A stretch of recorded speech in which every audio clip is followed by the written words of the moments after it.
Guna memastikan tidak adanya kecurangan yang dilakukan oleh pihak SPBU, Disperindakop UKM Kabupaten Aceh Timur kembali melakukan inspeksi mendadak atau sidak. Kali ini pihaknya melakukan sidak ke sejumlah SPBU yang ada di wilayah tersebut.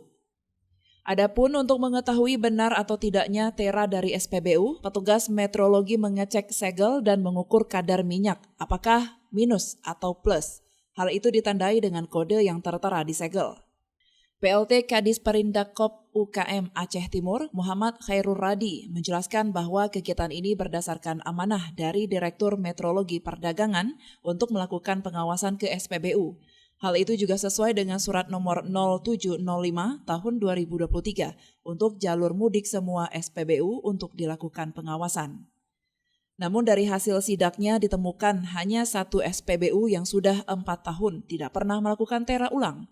Akibatnya pihak perusahaan merugi. Masih ada pemasangan teranya atau segelnya, karena kita bawa tim penguji dari metrologi dan juga kita menengok juga SKHP-nya, surat keterangan hasil pemeriksaan.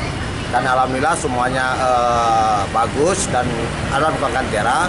Dan cuma tadi kita ketemukan satu SPBU yang telah lama tidak melakukan tera sejak tahun 2019 terakhir dilakukan tera.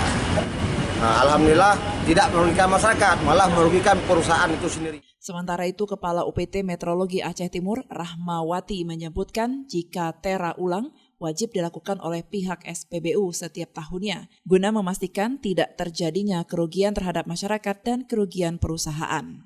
Tera ulang itu adalah kewajiban dari perusahaan memastikan ukurannya tetap dan tidak merugikan masyarakat.